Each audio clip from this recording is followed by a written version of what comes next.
Welcome to the Short Funk Podcast. I'm Tom Barbalet. Today, a follow-up recording to episode 3 of the Short Funk Podcast associated with the assassination of Colin Winchester and my own personal reflections on that period of time. For folks who haven't listened to episode 3, I'm going to give away some spoilers. Colin Winchester was the Deputy Police Commissioner in Canberra, Australia, where I'm from, and he was shot with a .22, I think it was a Ruger 10-22, which is like a semi-automatic rifle, basically, that fires 22 bullets. He was shot twice, back of the head, I think, and both bullets hit him.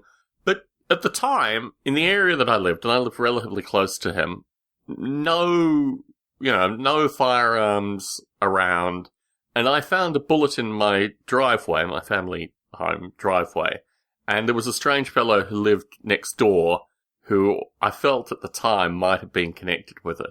Long story short, I've never told anyone this up until recording the Short Funk episode, because the way to explain to my mother at the time, who was going through a divorce, the notion that I had access to live ammunition that somehow mysteriously turned up in our driveway probably wouldn't have gone over too well, and my various experiments on the ammunition probably wouldn't have gone over too well either.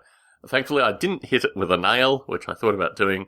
But anyway, the feedback that I've received associated with this episode was mainly due to the idea that this whole Colin Winchester thing, in particular the prosecution of the public servant who was just mental health case, indicated some far deeper corruption. And through this correspondence with a listener, I thought I might as well record something associated with my own thoughts.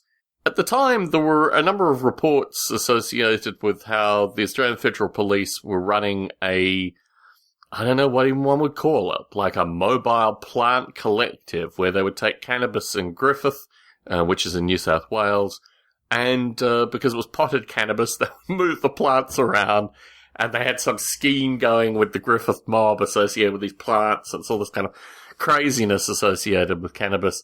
That seemed to be the reason that he was killed. I mean, the whole interaction and probably the payoffs and a wide variety of other things in terms of just like keeping him silent. And that seemed to be a really strong narrative up until the point where that whole thing just completely disappeared, like a wide variety of these kind of stories. And then, no, mysteriously it was this mentally ill guy. My suspicion is, and I explained this to a listener as well, I think the police were heavily involved with it. And I think the whole thing is a cover-up. The whole thing smells from top to bottom, basically. And the judicial investigation following this guy being cleared still seemed to indicate that they thought he was guilty, nudge, nudge, wink, wink. No. Just seems to indicate that there are certain games you shouldn't get involved with, like moving around the mob's pot plants, getting payoffs from them, I guess. Anyway, enough with regards to the Winchester assassination. Tom Barbalet in San Jose, signing out.